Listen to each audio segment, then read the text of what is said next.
Hello, hello, hello. I'm here. Got a little discombobulated there for a couple of minutes. Lost track of time. There's just so much going on in the world right now. It's crazy. So, I know that I have some people signed up, and I'll just wait for a couple of minutes for everybody to get here. I'll adjust the camera just a little bit. Let's see if we can get it up. There we go. I think that's better. All right. Hopefully, oh, there's one person. Yeah, when you get here, just let me know that you're here. I can see the little numbers going with the eye, but I can't tell who's here. So just sign in if you can. That would be awesome. So that I have some idea who I'm talking to here today.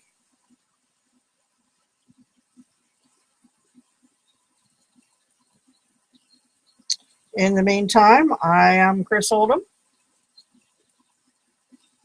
Oh, hey, Barbara, Carla, Mary, awesome. Who's the fourth? Oh, Scott, way to go. Hey, Scott. Okay. So, I'm Reverend Chris Oldham. It is June 13th, 2018. I think I must have slipped time or something. I almost said 1997. Like, where did that come from? Anyway, welcome to our discussion today, the Hump Day Live. Today, we're going to have some fun in talking about and even experiencing some ET presence and learning how to communicate soul to soul. That's part of what we're going to do today too. I'm going to talk to you a little bit. I'm going to basically talk to you about my ET experiences throughout my life. They started, the first one that I know of, I was about 4 years old when it happened. So we're going to talk about that. And these are both ET experiences that cross a wide range of ETs and types of experience that I've had. So this was something because, well, let's just say in the last, 3 months or so that I'm really aware of it, Michael, Archangel Michael, has been bringing me a wide variety of ET spirits to cross over, which has been a huge part of my experience and a big part of the message that I'm here to give you today. I had one of the representatives of the Alliance ETs, Alliance being the good guys, actually connect with me one day, last week I guess it was, and specifically asked me to do this video, to approach this subject and to share what I have learned and my viewpoints and all that stuff. All right, so I can't go into it without going into it. So we're going to start in a different way. So first thing I'm going to do is I'm not going to bring in the temple today, but I would like everybody. No, okay, so I can't. Nuaim. I have a hard time even thinking about how to pronounce that name. But hello, my dear one, and please forgive my pronunciation. So first, let's just take a few deep breaths, and we're going to center ourselves. And as you breathe in through the nose, out through the mouth. And as you breathe in, imagine you're pulling in light through the top of your head. And let's just get cleared and centered. And, you know, you're pulling in light through the top of your head and sending it down into the earth. So we just have this pole of light anchoring us and centering us here while we're in this space today. So let's just do that now. 1,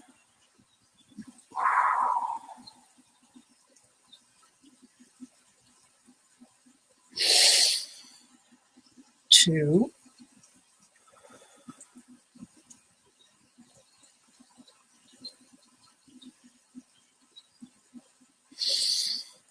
3, all the way down into the earth. We should imagine ourselves now fully connected from divine source down to Gaia.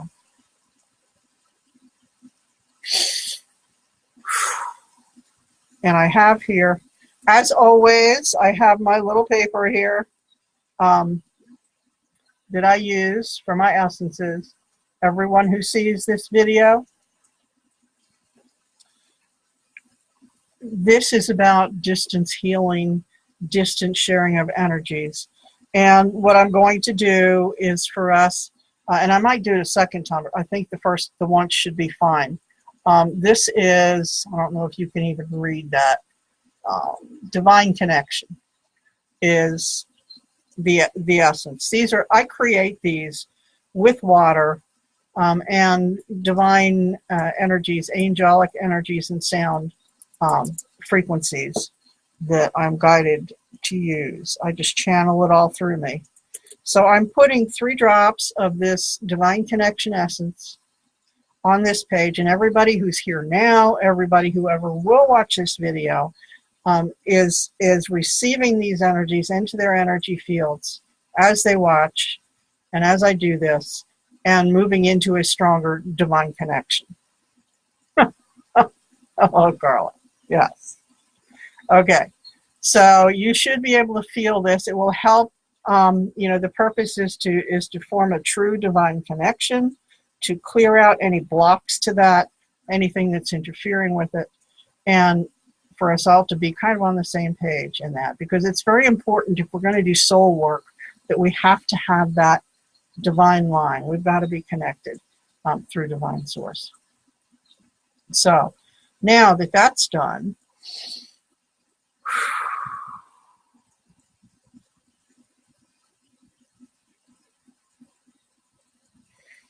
all right, so let's get started.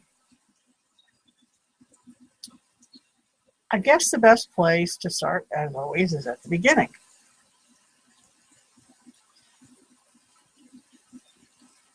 I can remember clear as day, and you know, we all have these dreams that, you know, we call lucid dreaming, but then there are dreams that go beyond lucid dreaming, you know, just ones that just stick with us like we just woke up from them for our lives. And the first one of those that I can remember, when I was a kid, 3.5, 4 years old, we lived in a log cabin in Lake Hiawatha, New Jersey. It's a very rural place. The lake, you know, around the lake, it's kind of a resort place for the summer. And so we lived there, and it was, my sister was 2 years younger, so she was just maybe a little under 2. And it was only a 1-bedroom log cabin, but it had a fully closed-in, screened-in front porch. My sister and I slept out on the porch. Back in those days, that was a very safe thing to do. It was a rural community. Nobody was riding around the streets looking for places to rob or people to steal, you know, or kids to abduct. It just didn't happen. Or if it was, it wasn't happening there. Let's put it that way, because we know this has been going on for a long time. But I digress. I can remember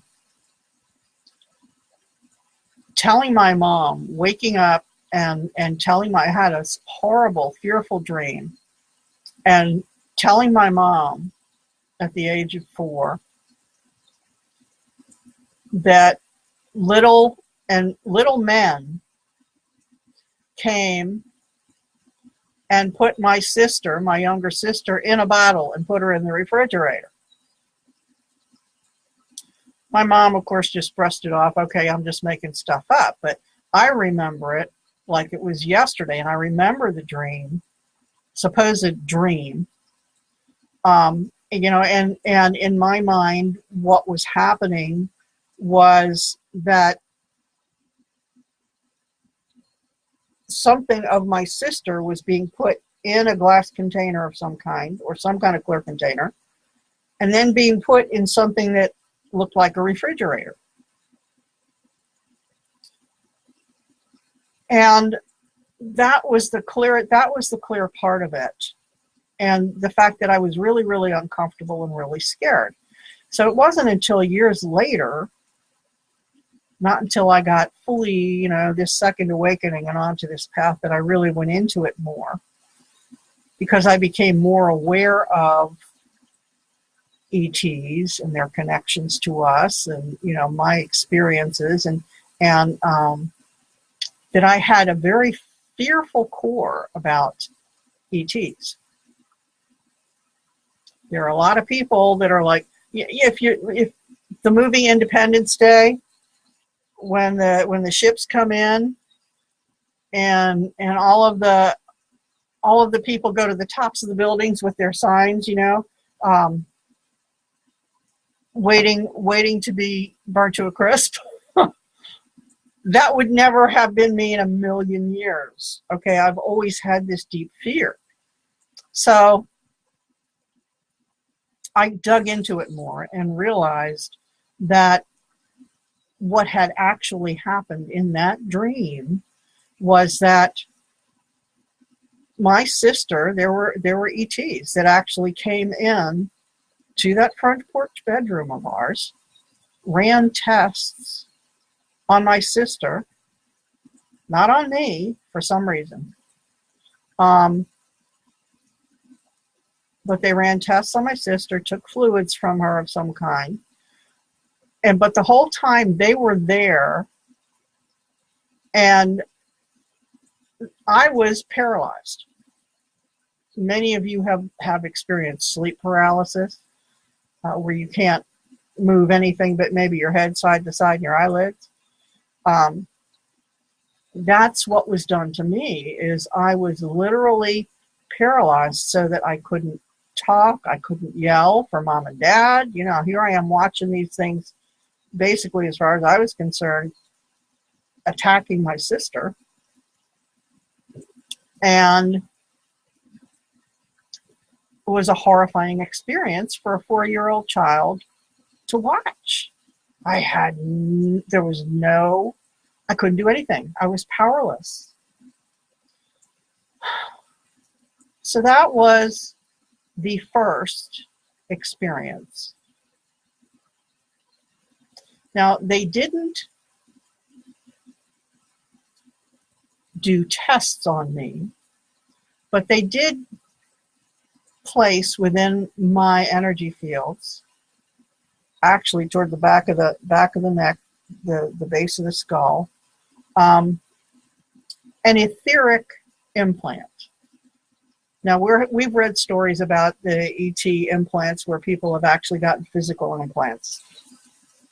I didn't have that. I had what's called an etheric implant, and it basically is a non-physical program, an energetic program that remains.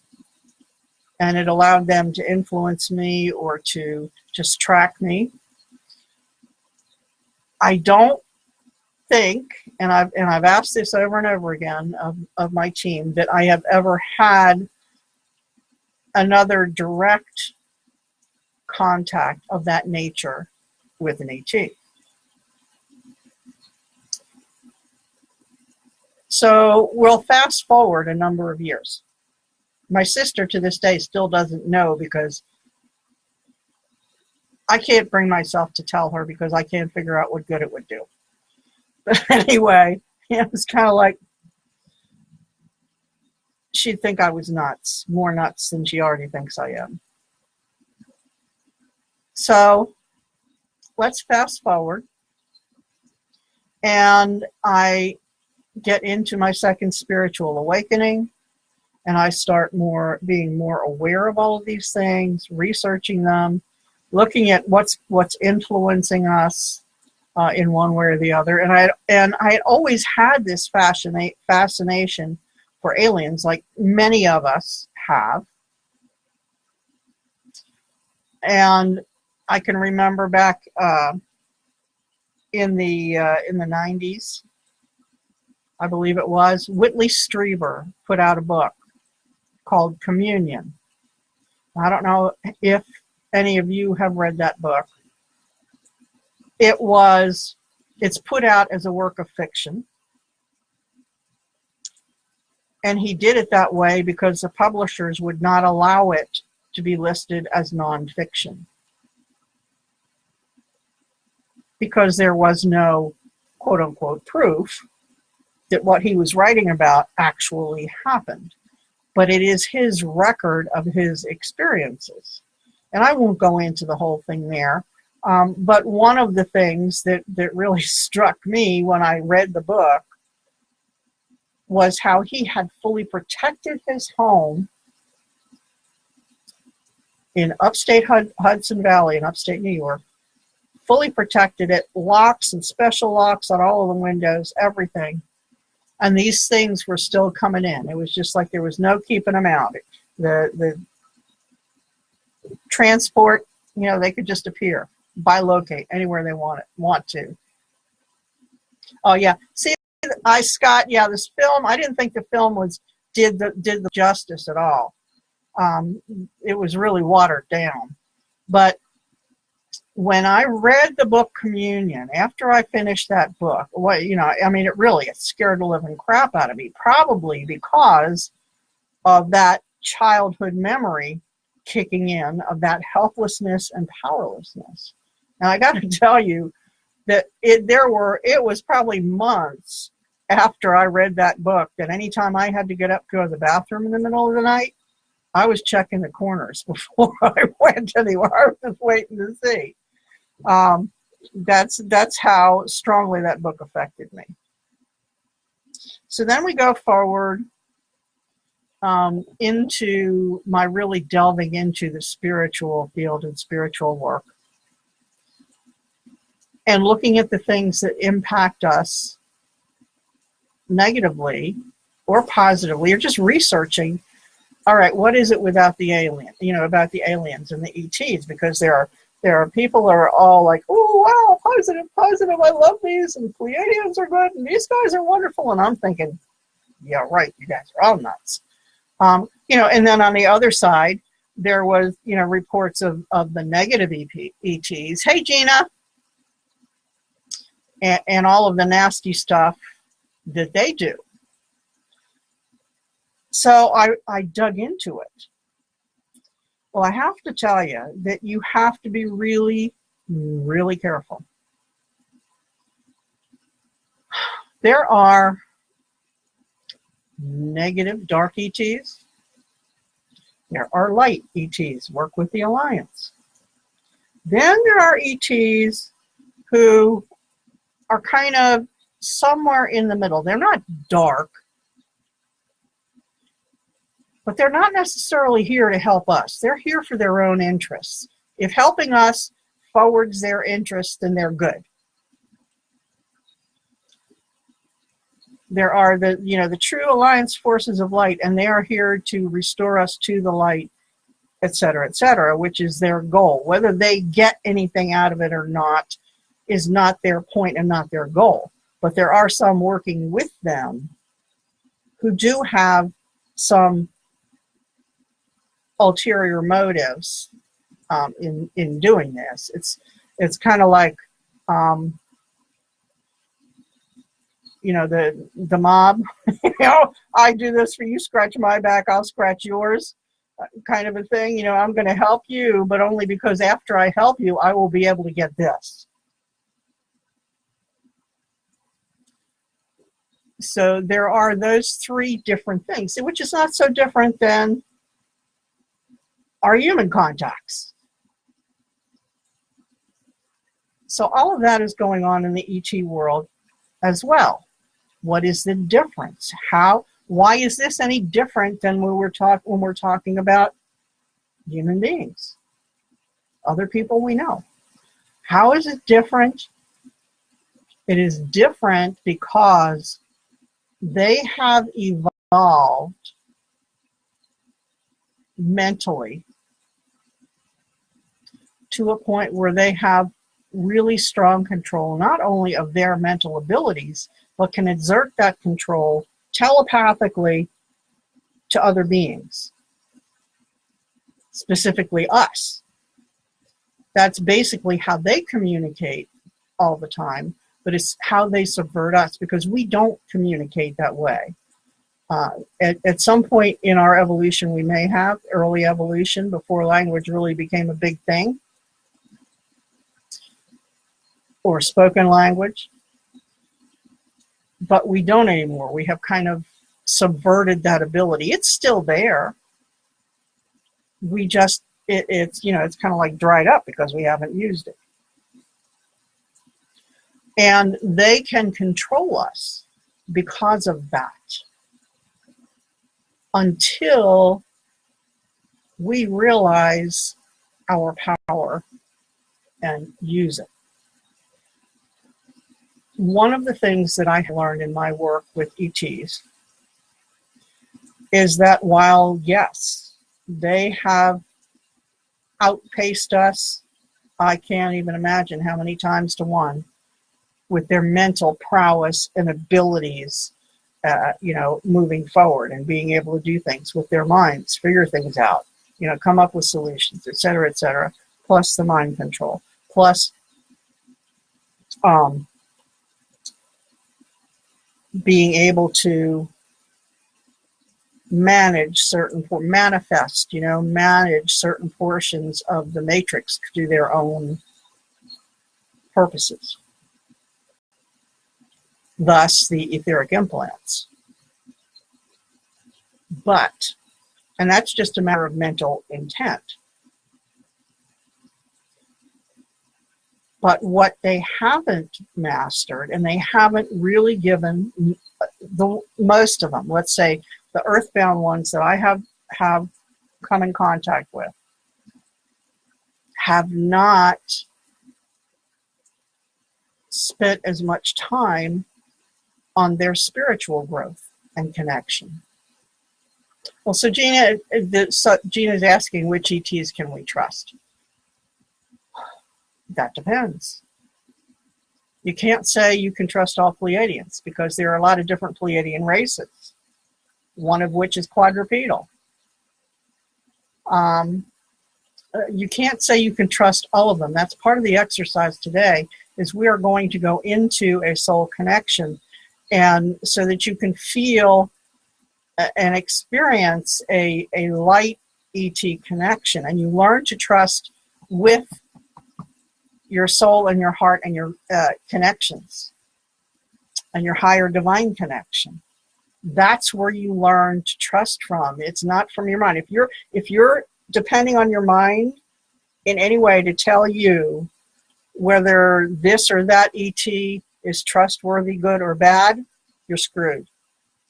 You are going to be totally taken advantage of. And whether it's intentional or not, all ETs, because of their evolutionary mental superiority, look down on us and have, in a lot of ways, have this idea that they have to be stewards for us, just like they have to shepherd us.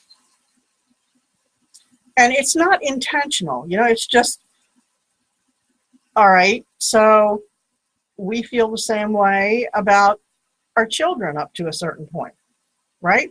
We understand that they don't, yes, they are exactly like humans, some but not all, but you've got to be tuned in with your radar, with your true radar. But it's, just like us, we know that we know more than our children. And we tend, and if you've got grown children, you also know that it takes a while for us to finally realize that, oh, they can think on their own. They don't need us to think for them anymore. And we can let go. Usually because they're like, Ma, I can figure it out myself. And you're like, oh, yeah, you're 30 years old. I guess so. That's just the way it works. So, but ETs are far superior mentally to us. But in my experience, I have found that they have not paid as much attention to their spiritual growth and centered in the light and their soul. That is one reason that I'm being called on to help these spirits cross over. They do not have an ET equivalent to do that on this planet.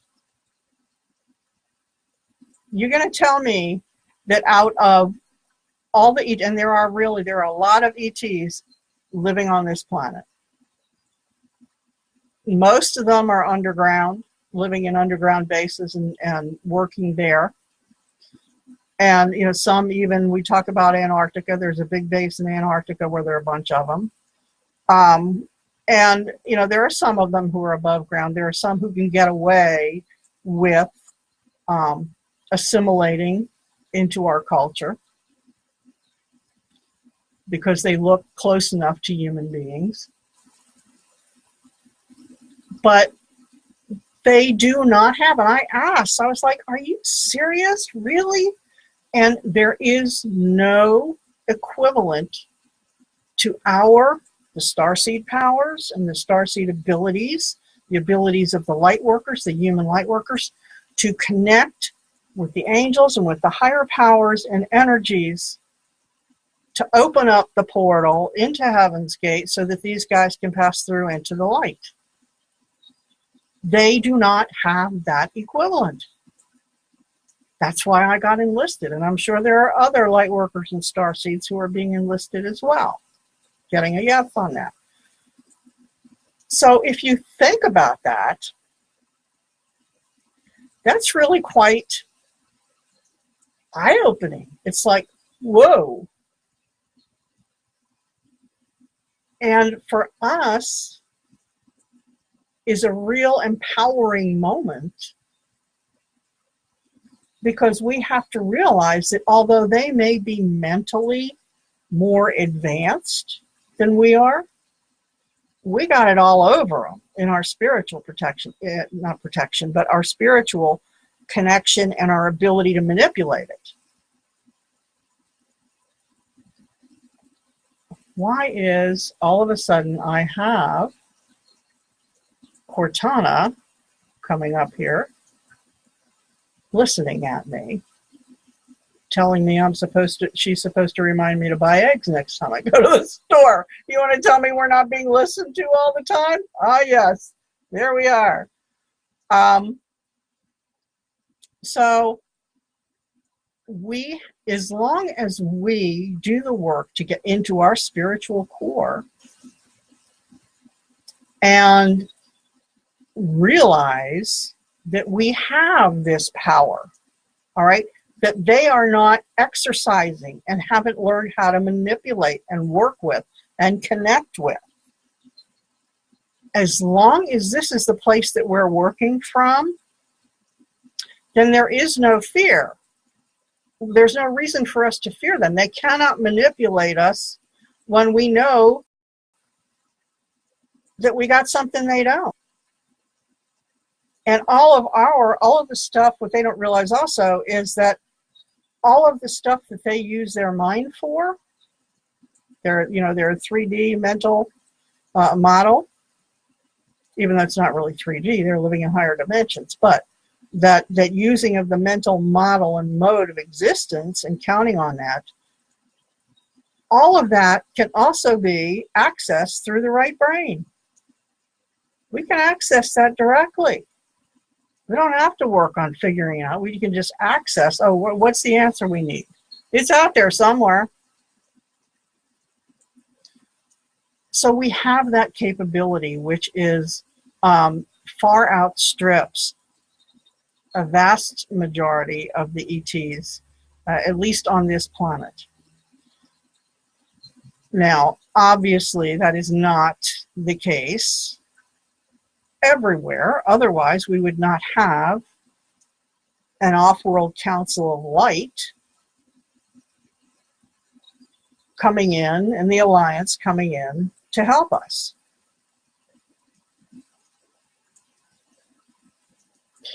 Well, Gina's asking if we aren't a race stemming from all, lots of other races.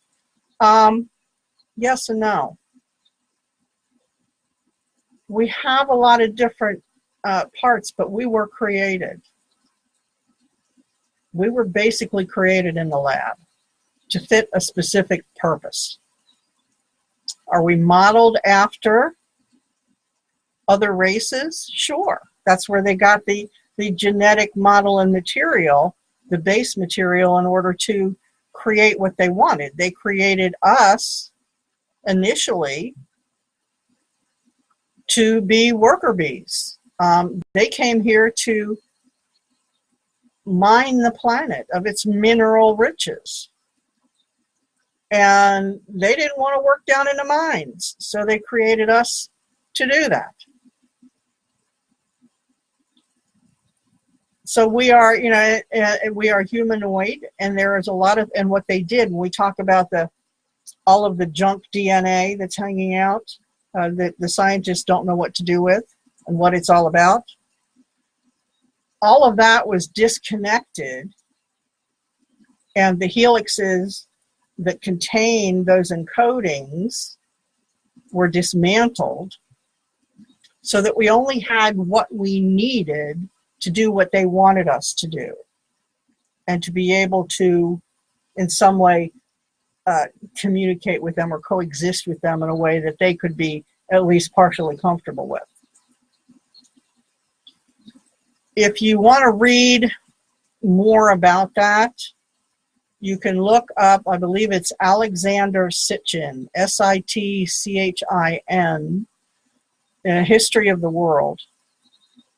It's like, I don't know how many volumes, but it is a translation of the Sumerian tablets that were found that tell the story of creation and how we came to be. And, that's where we learn about the Anunnaki and all of these different alien races, because there were tons of them. If you looked on yesterday when I posted that story about why aren't we talking about giants, and you look at all of the different skeletons and all the different sizes that there were, huge differences in the races of aliens that were here on the planet. And just like going to Machu Picchu, you can look at there's the one place at Machu Picchu where they show the decorations on this, what they have assumed is a landing pad, is decorated with faces of all the different races on the planet. So yes, we were modeled after many different races, but also made to be less than in many ways.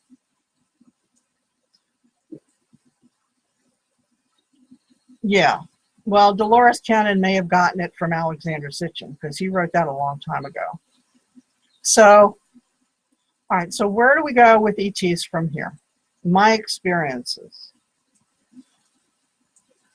Since I had to get, the next step, before we get to me dealing with the spirits, the next step for me, one of the parts of the ascension process that we have been put through, or will be, or are currently going through, is at some point there is a compression of all of our lifetimes, at least the lifetimes that we need to have, the ones that we need going forward, that have information and experiences that we need for our soul purposes moving forward, and to go through the ascension and to rise up. The other ones are sort of set aside and say, no, you don't need these anymore. All the nasty stuff and the negative things that happen to us, places where wounds and fears come from, those things are being set aside, and we're being led to process all of the stuff that came from them so that we can truly let them go. But the rest of these lifetimes all get compressed into one and installed in us.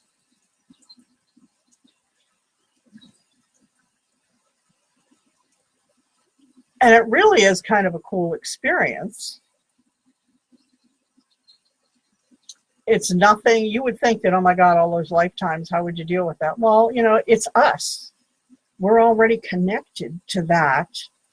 We're just compressing it all, and it's here, and we've got availability of it all the time, because these are things that we need in order to advance and evolve. Well, one of the things that happens when there's this compression is that it starts with the very first incarnation.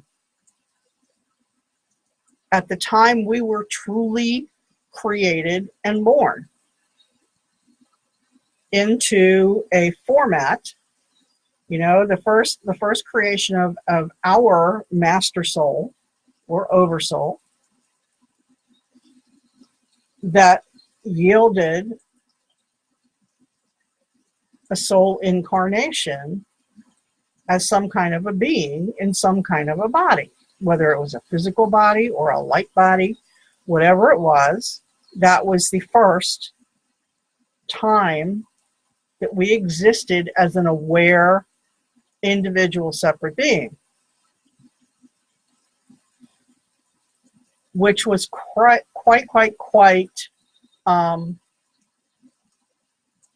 awesome. I was sitting in meditation one day. Well, actually before that, I had been noticing it felt like there was something out here somewhere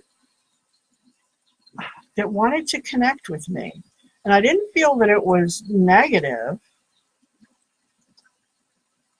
And just off the cuff one night, I said, okay, I know there's something out here that wants to connect with me. And I said, I give you permission to do so. And this just sort of slipped into me. And it was kind of like a missing link or a missing part of me. I don't know how else to describe it. It was just very much like a coming home. Something came home. So I thought, okay, that's cool. I don't know what that is, but that's okay. And the next day when I was sitting in my morning meditation, I was sitting in what I call my control room. It's where I go and, my own inner temple. And I was sitting at the conference table. And at the other end of this conference table was an ET sitting there staring at me. Very slender, kind of a blue-tinged skin, with very kind looking slanted eyes, a very, very kind countenance. And I'm like, knowing my history with ETs, all right, I am not wanting to deal with ETs at all. And I have had experiences with the negative ones that try and take control of you, and that is not fun at all to clear out. Not at all.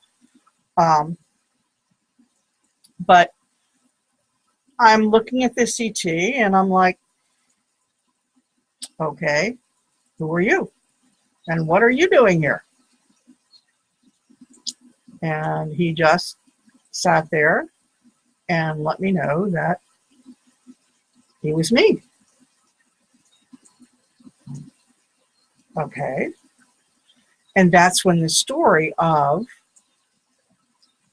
this compression really was made known to me, came home. I had experienced the the energetics of it, but I hadn't experienced the what it was. You know, I wasn't sure what was going on. What does Gina say?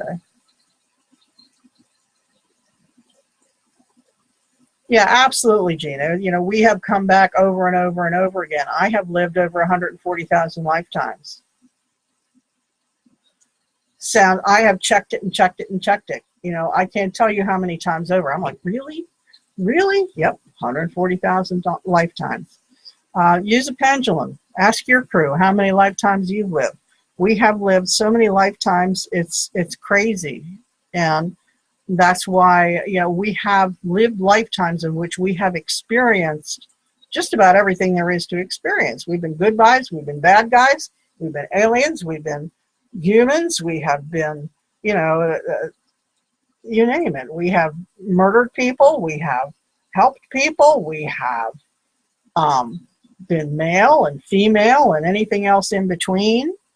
We've pretty much done it all, which is why racism is so freaking silly anymore, because that's us.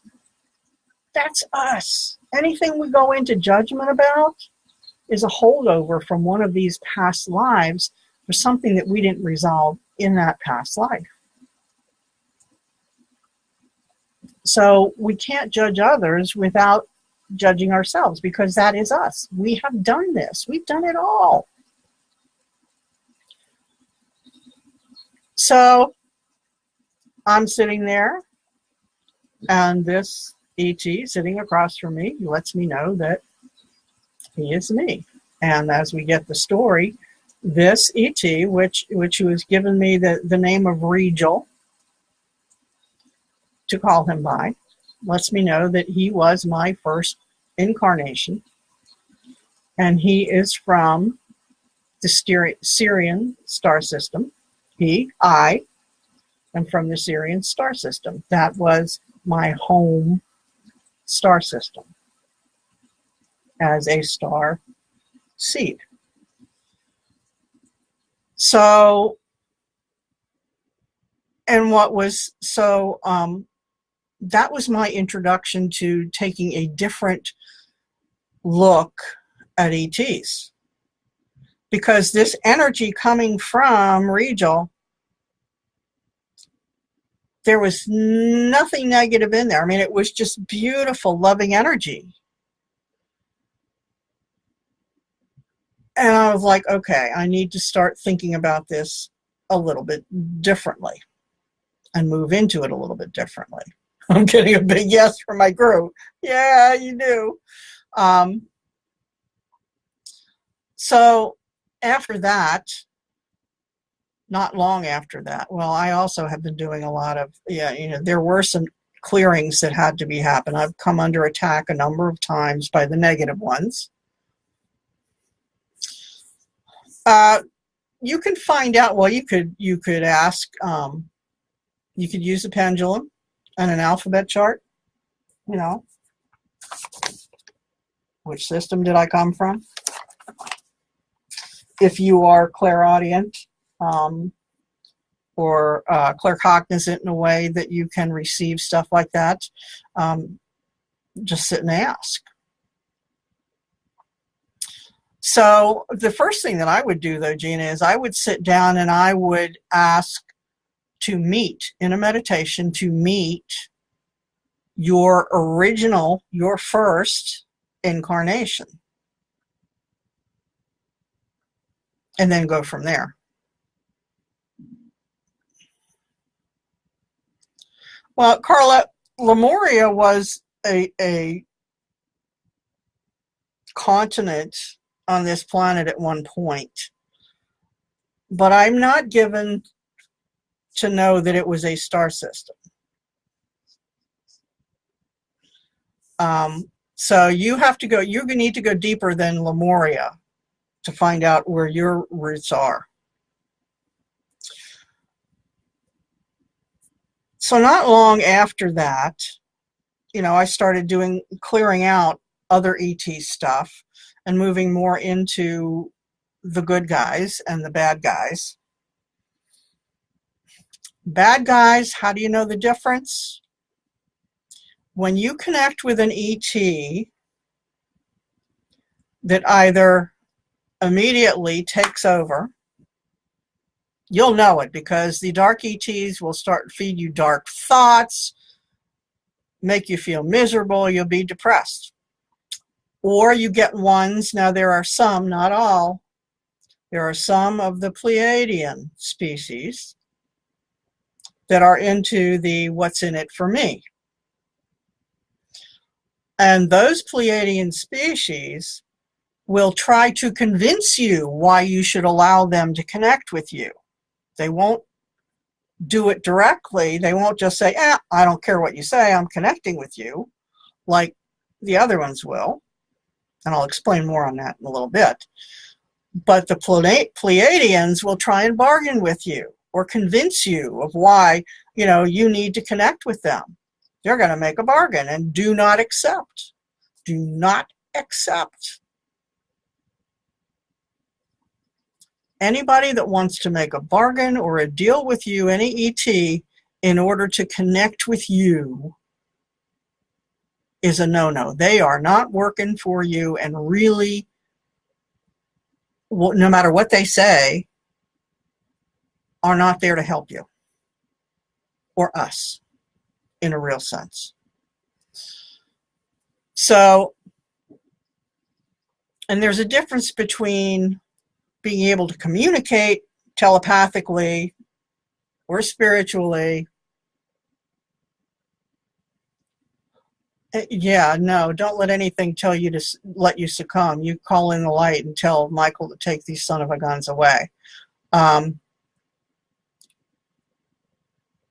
You can connect to them through your divine channels, but that doesn't mean that you are allowing them to subvert you or implant themselves or connect themselves into your mind, which is what they really want to do. They may tell you, oh, it's easier to do it that way. We can communicate better that way. No. Sorry about your luck. You got to figure it out. You're so smart, figure it out. So those are the three ways. If you get the negative ETs, the really dark ones, they will trick you into allowing the connection. How do they do that? You don't even know it's happening. Read a book.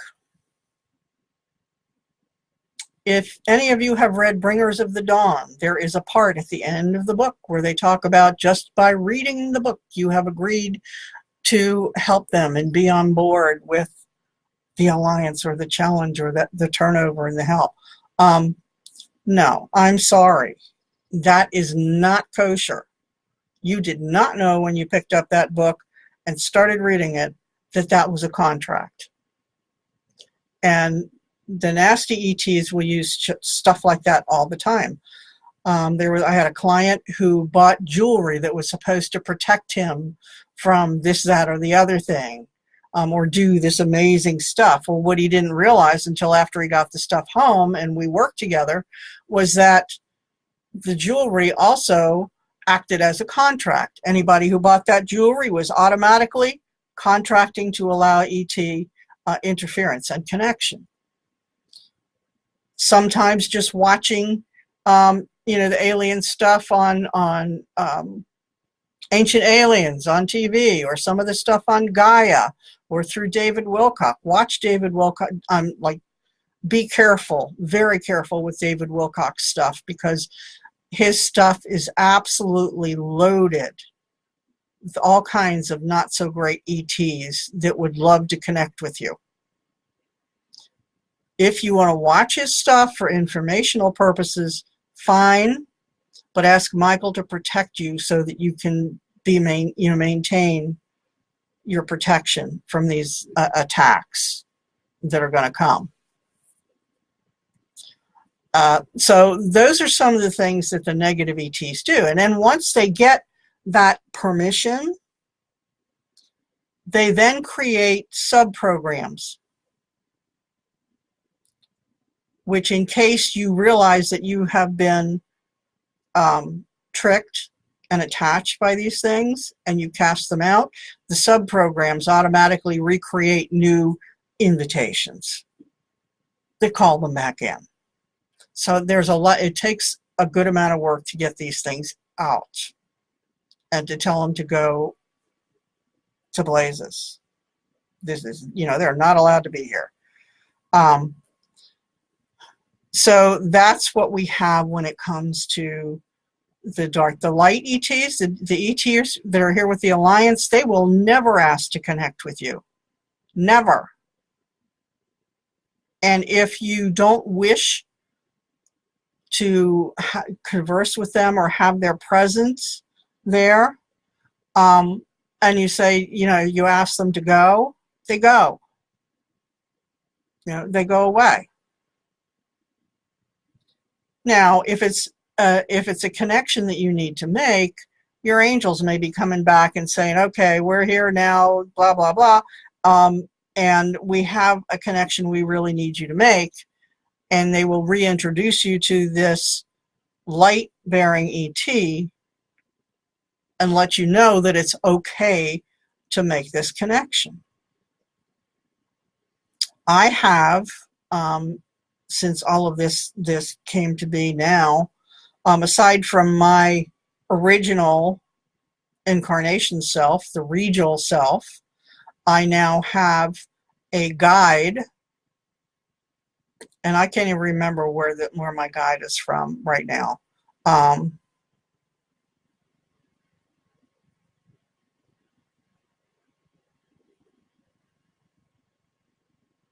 Okay, yeah, the Lyran star system. And he is a being of pure light and told me to call him Ralphie. He is from the star system, the Lyran star system, ET, and he's told me to call him Ralphie because it's better than anything else he could give me. As a being of pure light, there isn't anything that would have a sound bite to it. Everything is done mentally and through images and pictures, and just knowing. So, I have Ralphie, and I have been connected to other ETs of light as we go along the way. So when I connect now, periodically, well, more than periodically, lately it's been every day, every couple of days, I'm getting, one or two of these ET spirits to pass through into the light. And because I have this opportunity, I don't just say, okay, guys, just send this ET into the light. Go ahead. I've taken the opportunity of meeting these different races, finding out about them, a little bit more about who they are, what they want, what their culture is, what they value, where they're from, why did they stay behind instead of going in when they first had going to the light when they first passed, all of that kind of stuff. I just have a conversation with them. And they even, I get names from them, names that I can use with them. One of them, their name was Ermi. Another one was Lena. Leenah. They even give me spellings if I want spellings on it, which is funny. I am getting, as I have gotten higher in my vibration and closer to my soul core, my ability to interpret these things and read them has gotten much stronger too. So what have I learned as I'm passing these spirits through into the light? Okay, Arcturians are pushy. Arcturians are one of the ones who really, really, really are just look down their noses at humans. totally subpar species, and they're very pushy. They come and they're like, okay, look, I'm ready to pass through the light, and you better do it now. And they just, keep wanting to come at me until I do it. And I don't operate that way. I'm a divine guardian working with Archangel Michael. I got light coming through me out the wazoo. And I don't do that. I have rules. I have to respect me. I have to respect my body. And I don't do that. And what's really funny is that they forget that they're coming to me for something that they can't get someplace else. And every once in a while, I have to read them the riot act. It's like, wait a minute. Excuse me. You're here to come get this from me. And why is that? Because you can't get it from someone else of your own species? And why is that? And I just like, it's like, look, honey, you may think you're hot stuff and you're more advanced than I am, and therefore that gives you some kind of right to treat me as less than you, but I'm sorry, it doesn't. Underneath all of the skin suits, we are all the same, bud, and you better start having some respect for my light, or you're getting squat from me. I do not have to serve you. And all of a sudden there's like this, shoo, because that's, they're used to overlording it over humans, or at least having that attitude. And they're not used to having somebody who's human coming back at them like that. Now, each other, yes. But a subpar species, no. So, that's part of what I've learned about at least the Arcturians. Another things, there are many different species. Some of them are bisexual. Some of them are androgynous. And one of the androgynous ones, and I can't remember which star system they were from, I was talking about their androgyny and how they procreated if they were androgynous. And in their case, they actually, when it came time to procreate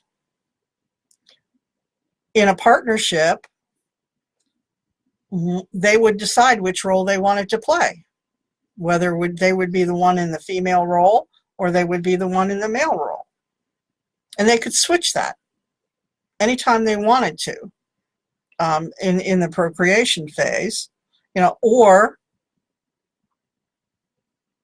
they would just reproduce like any other androgynous species does, other copies of themselves. They are, the Arcturians are pushy, but most of them are, they're really, really nice. They have, even some of them have energy that is not compatible with ours, and that's no fault of their own. That's just their energy pattern and structure. But one of the ones, and they can be funny. Most of them just have been hanging around and they really want to go into the light. They want to get home. Some of them, just like us. I've met ones who didn't realize that they had died. And so they didn't go into the light because it's like, what's that for? There are ones who have stayed back to be with loved ones. Just like we do. We have ghosts that do that, or spirits that do that. And then there are other ones who, after they died, probably before they died, but after they died, they were held back by negative entities. They were kept from going into the light by these negative entities. And you would wonder, well, how can they do that? You know, once they're dead, why would the negative entity still have a hold on them? Well, there's still consciousness there, the soul and the spirit. I mean, they're still existing because they haven't passed into the light. So that's there. And they either have these things attached to them before they die, and the spirits, these dark spirits and entities stay with them and hold them back and keep them from going into the light.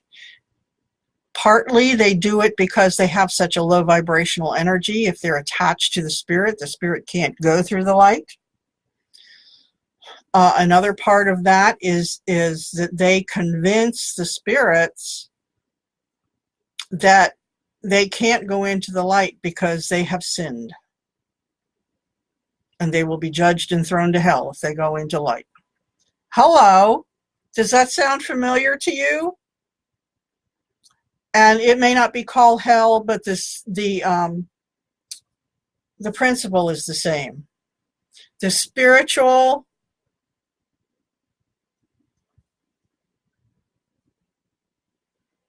traditions are universal. I have not met one yet who hasn't had that spiritual control program as part of their experience and culture. Getting a great big yes on that one.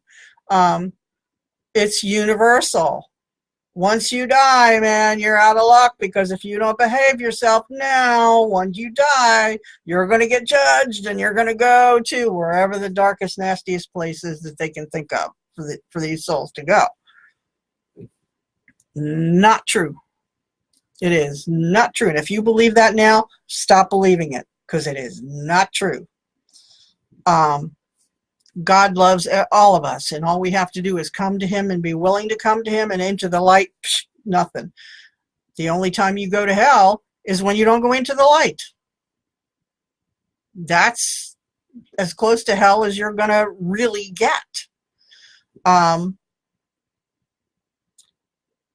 So that's one of the biggest revelations that I have had working with them, is how much we all have in common, the commonalities of the cultures. They love each other.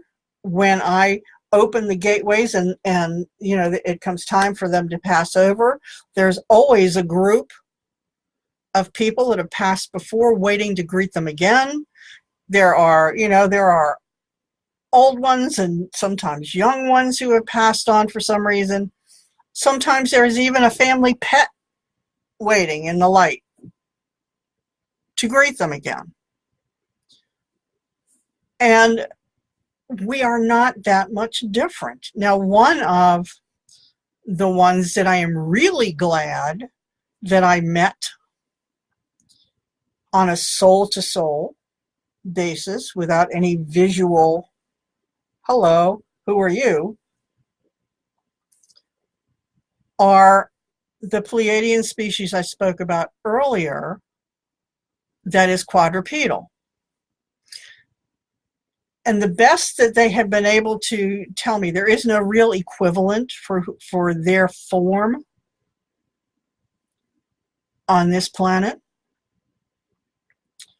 But the best that I have been able to piece together by their descriptions and their agreement is that they are kind of a hairless cross between a gorilla and a saber-toothed tiger.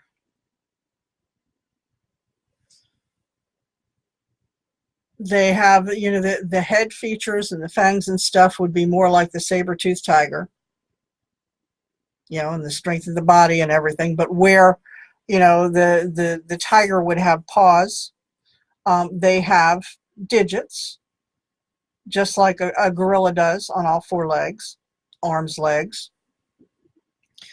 They have no tail. They have yellow skin. They're hairless. They have yellow skin with black stripes. And they are enough different from, their energies by themselves. are enough different from mine that, oh wow, I always know when it's one of them, because it really irritates me. There's the discord between our energy fields, and the way they operate, because the species are so much different. But they are funny as heck. They don't, because of what they are, they don't have, their language doesn't have any kind of an equivalent that they could give me a name that I could in any way understand. And so, I'm just sending them through the light, talking to them, asking them questions, about where they're from, blah, blah, blah, blah, blah. And I'm getting all this information from them. And one of them that I had been talking to for a while, kind of lamenting that I didn't have a name for him.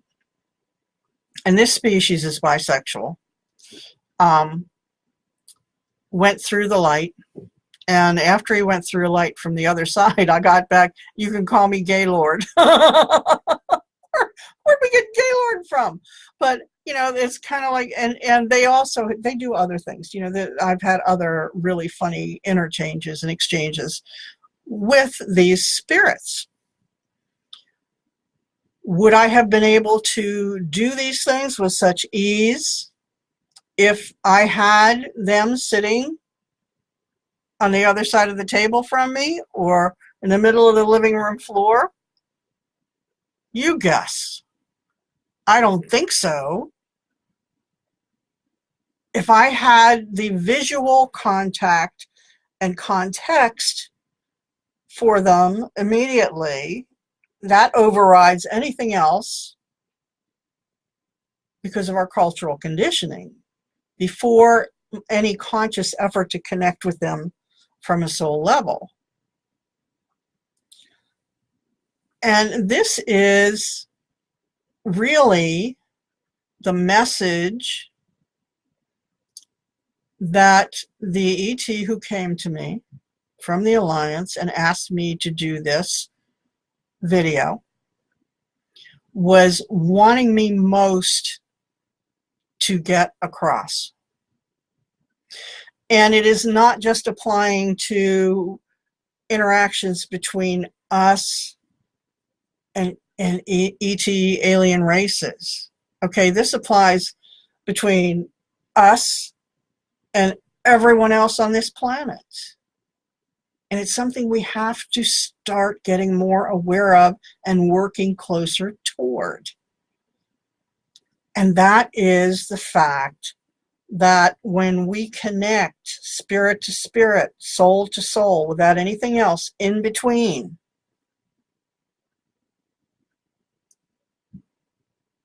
we're pretty much all the same.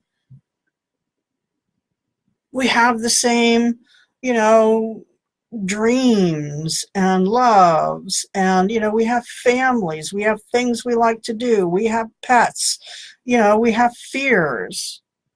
You wouldn't believe how many of them just, they'll and I love it, because so many of them, I always ask, do you have any fears about what's going to happen when I open up Heaven's Gate, the portal into the light? And almost all the time they'll be like, no. And because they're connected to me at that time, they can't get away with lying about it. Next thing you know, I'm opening the portal and they're just quaking with fear. And it's like, told ya. So in so many respects, they are just like us. They want to be happy. They want to be fed. They want to have homes and families and be safe, to engage in meaningful work. They want all of this same stuff. And, okay, so that's all of the aliens. Well, wait a minute. Look around you. Look at the person that you can't stand. And every one of us has at least one of those that we can't stand to be around. And if we could start looking soul to soul, light to light, and understand that they want the same things we do. They just haven't figured out how to get them. They haven't figured out how to work it all out for themselves. And they're very unhappy about that. And the way they want to figure it out to work for themselves is not the way maybe that we would do it. But that's okay, because that's their path, you know. But inside, we're all the same. Have you ever seen, any of you who ever seen the movie Cocoon? And there is the one scene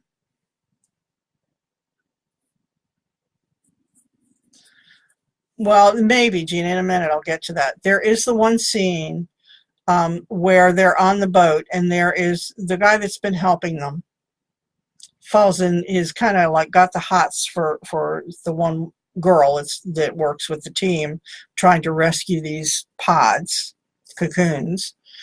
And he is on the boat, and he actually accidentally sees her taking off her skin suit, you know, disrobing from the human covering that she's been wearing, and is this brilliant creature of light. That's what all of us are. Every one of us, whether, you know, we want to, and if we can get past what's on the outside, anybody who is somebody who that is irritating us, one part of that is in us. If it wasn't in us, it wouldn't be coming up for us to see it. But we also have to realize that whatever is going on inside them is causing the way that they are responding to you and life and everything else, just like for us. So we have to start learning to connect soul to soul. And we're going to do that here in a minute. All right, Gina. So you go to the light, back to Source God, and then make another contract to come into another life, wherever that is. Well, that used to be the way it was. When the dark grid was placed around this planet eons ago by the forces of the dark, Illuminati, Cabal, whatever you want to call it, and it was created a prison planet. Anybody on this planet could not get off. Others could be sent into the planet, but once you were here, you were not coming off. You would go into the light, and that light tunnel would take you right into a created experience in which you would go through, you know, the whole soul evaluation part, where you look at what you did in this lifetime compared to what your plan was, check off the check boxes, mark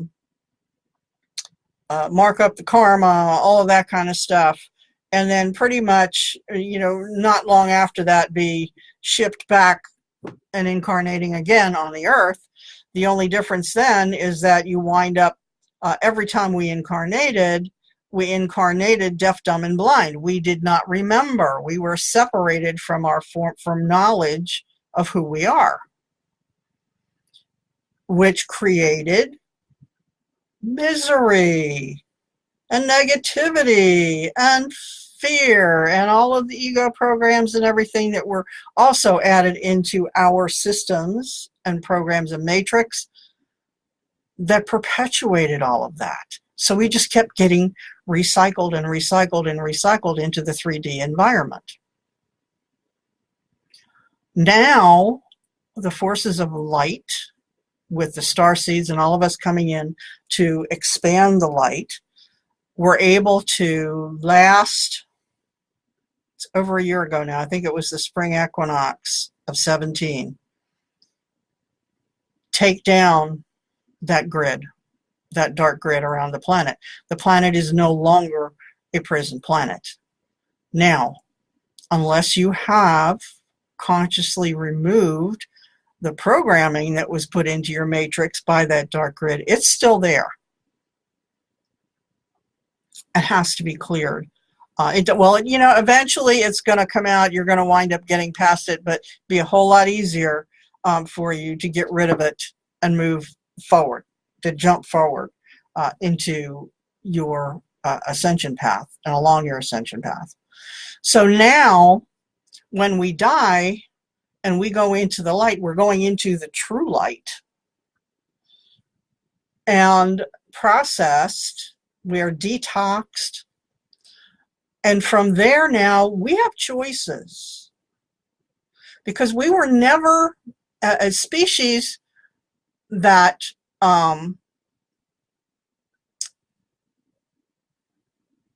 meant to incarnate or, become individuals, incarnated individuals, sentient individuals, wherever. We were not meant to forget. We were supposed to be going down and living these lives, being born, incarnating, living these experiences, but fully remembering who we are and why we're there and being connected to that. So we were both the game piece, the actor, and the director at the same time. And that's what we're supposed to do. So now that's what's going to happen. But you have a choice. You don't have to come back into an earthly incarnation. You don't necessarily have to come into any further incarnations. There's a whole infinite universe of choices now open up to you that you didn't have before as an ascending 5D spiritual being. And especially and of the service to others matrix. I asked, service to others is the matrix, the light matrix, and service to self is the dark matrix. And when I say dark, I don't necessarily mean that everybody is attached to that matrix is a negative entity or working for the Cabal or Illuminati. What I'm saying is that matrix is extremely negative and dense and is designed to keep the people attached to it in that dense negative state so that the forces of dark, Illuminati, etc., can continue to feed from those energies. What I have been told, because I asked, the other thing that happens is I get spirits come to me that were attached to the service to self matrix, that after they die, they want to convert over to the service to others. Apparently they have, loved ones and things who were service to others that they want to be with, and they don't want to be in the service to self energies anymore. So we do that. So what's the difference when somebody dies, whether it's service to others or service to self? Service to others, you die, you go into true light, and you have lots of choices.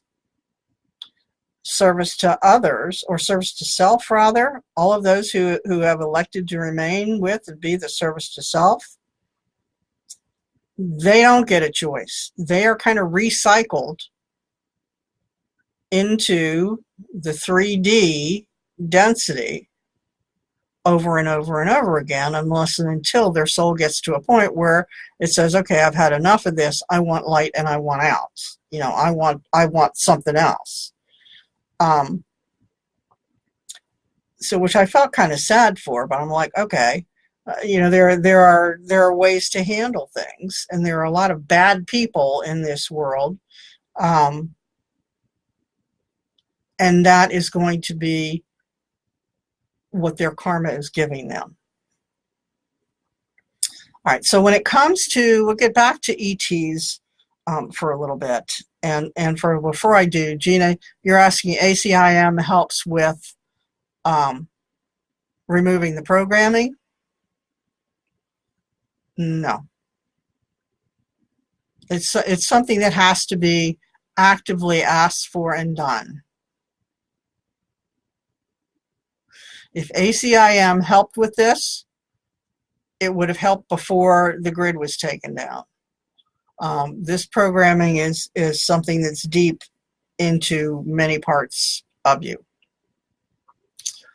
So what I want to do now, and we're actually into this a little longer than I had planned, but that's okay. What I want to do now is I want to give you an example of soul to soul or spirit to spirit or ET connection for those who are willing. So if you're willing to experience this, and trust me, you won't be connected with anything that is not fully of the light. Actually, what you're going to connect with is my spirit guide, Ralphie. My ET guide, Ralphie. I asked earlier before I got on that call who I was going to connect them with, and he stepped up and he said, yes, we'll do this. All right, so if you are willing to connect with have Ralphie, not necessarily, he's not going to go into your mind. What he's going to do is just sort of give you, he's going to let you feel his soul vibration. So if you're willing to do this, all you have to do is say out loud, yes, I'm okay with that. Carla, yes, I love it. You just jump right in, I know. Okay, so the first thing we're going to do is I'm going to ask Archangel Michael to come in and clear your energy fields of anything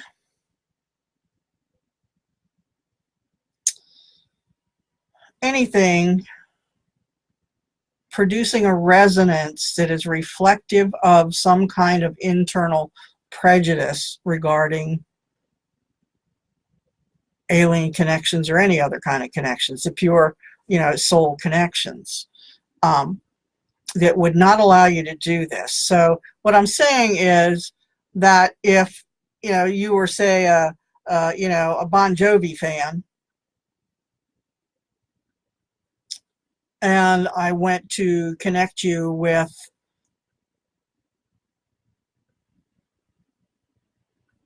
Andy Williams, there would be a natural lack of resonance, let's say that way. You would naturally sort of push away or not allow or feel Andy Williams as not good because you're aligned with and resonant with Bon Jovi. So we're going to clear all of that. So you have a clear open field. You have no built-in energetic prejudices about what you're going to experience. And so that you get the pure experience from a soul level of Ralphie's energies. You will get his pure soul vibration and his spirit. So close your eyes. Take in about 3 deep breaths again and center yourselves.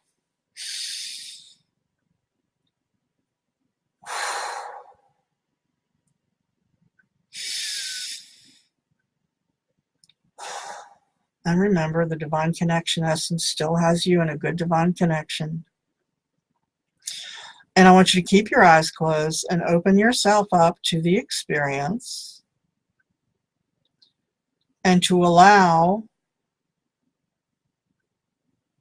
Ralphie to connect with you and to help you feel his presence or essence, so to speak. Maybe that's the best word, his essence. Getting a big yes on that. Thank you, Ralphie. So just keep your eyes closed. Keep breathing. You don't have to force it. Just easy breathing, eyes closed, and open your senses to understand this, to feel this and recognize it. And you may recognize this vibrationally, or you may, if you're clairvoyant and strongly, you may recognize it, in some kind of visual way, colors or something. However it is that it comes to you is going to be what you will experience. So just open yourself up, and I'm just going to let Ralphie come to you in whatever way he is going to do that.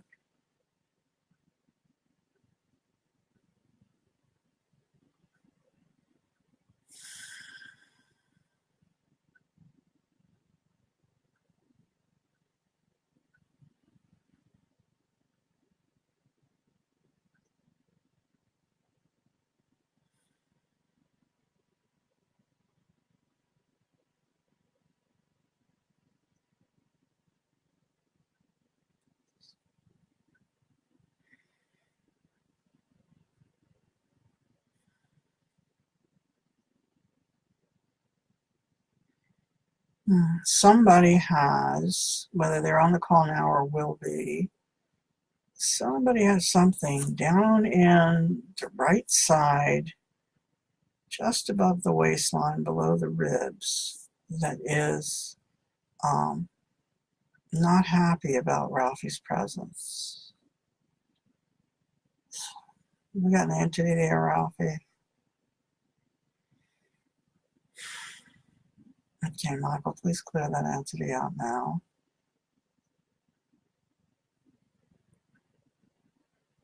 And take it into the light.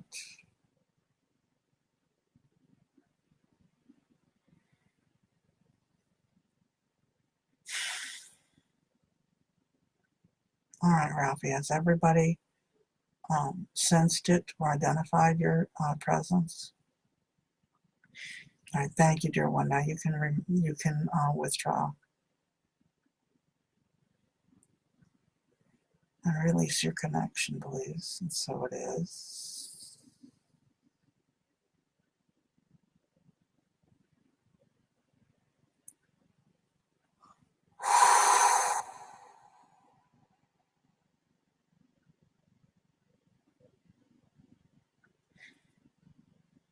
Okay, so share with me how that was for you. What did you experience with that connection?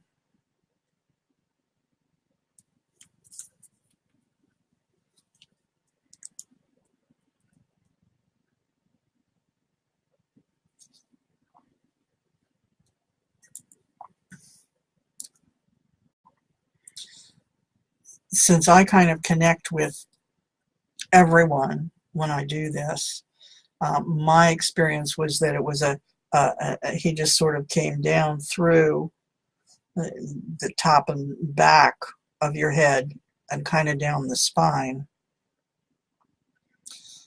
gently, infusing his energies. So I don't know if that's what you all experienced or if it was a composite of what everybody experienced. I'm getting a yes on that. Okay.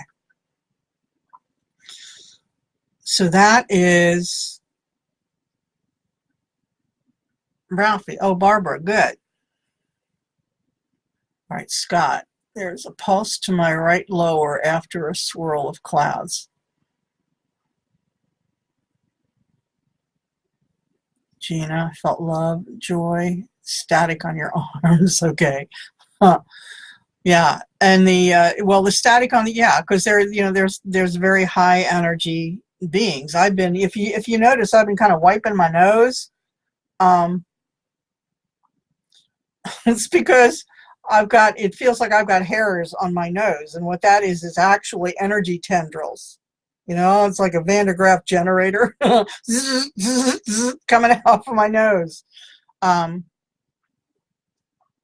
So yes, good. I'm glad that you experienced, and there was nothing threatening in that whatsoever.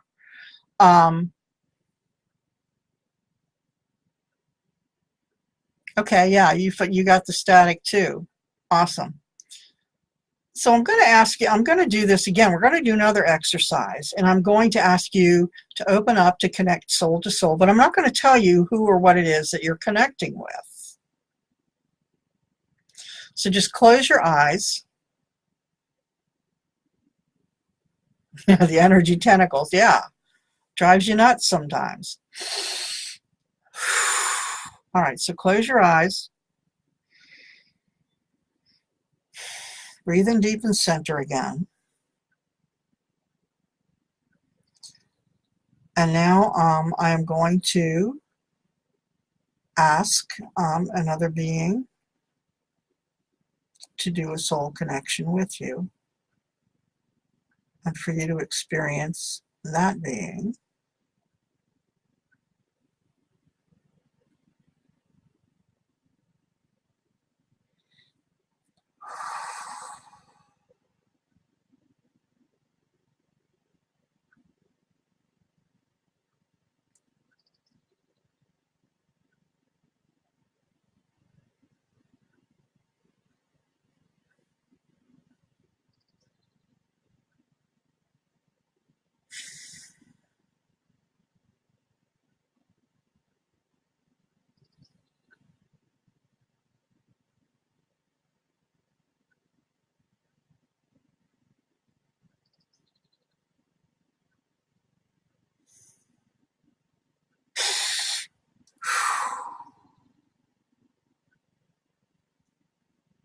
Okay, I've gotten that everybody has received it and identified it.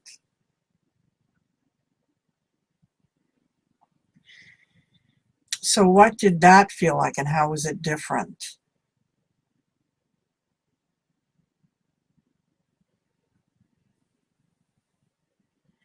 Oh, Mary, I can, you smelled bananas. Yeah, every once in a while I get smell-o-vision too.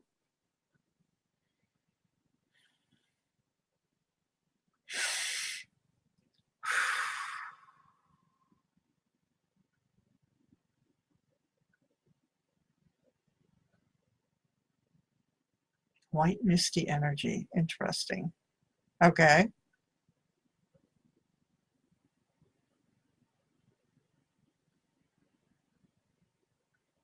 Warm hug. I like that one.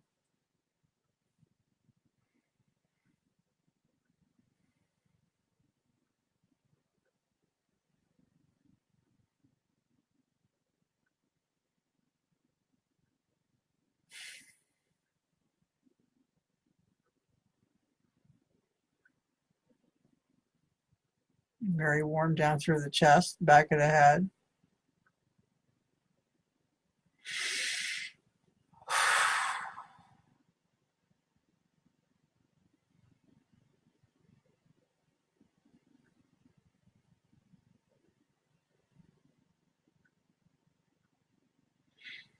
Okay. Gina is pressure on the crown and energy tentacles on the right temple into her chin. Cool. Interesting.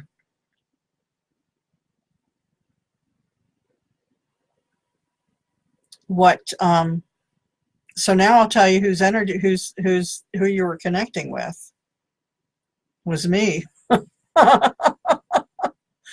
It was you were being given a connection to my soul energy, and my being.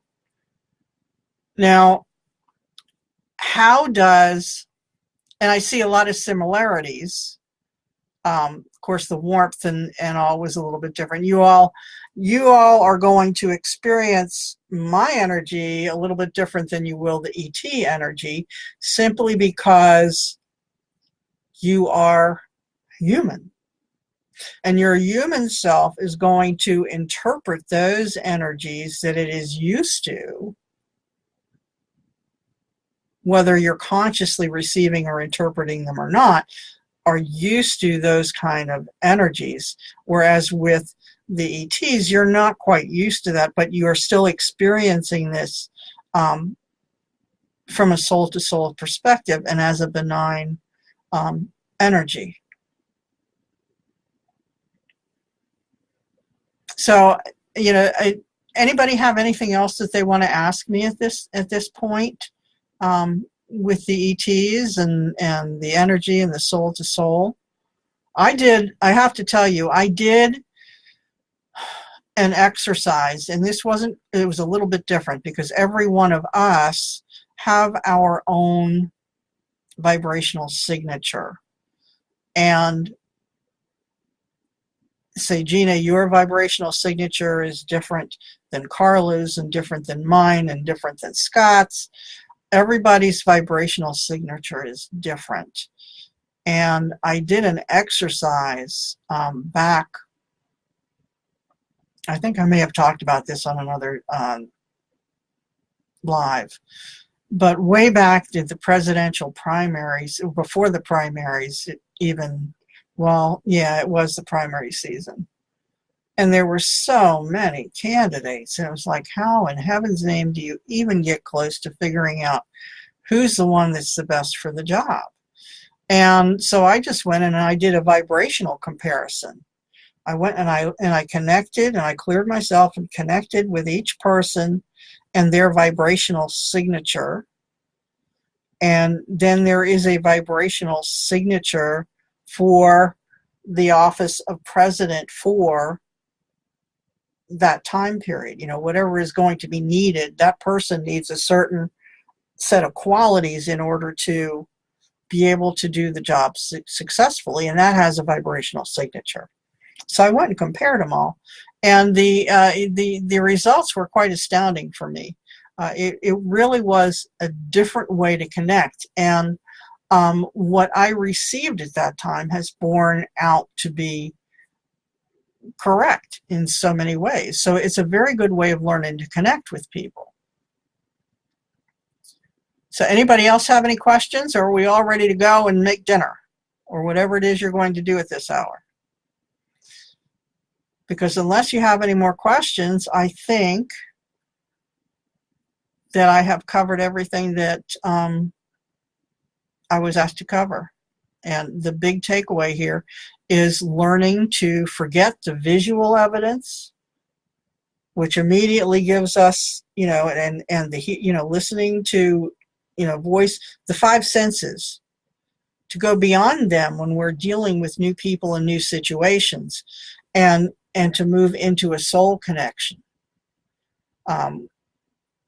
Especially if we come up with somebody that is rubbing us the wrong way, so to speak, then try moving into that place of soul and connecting with their true energies and what's really going on with them.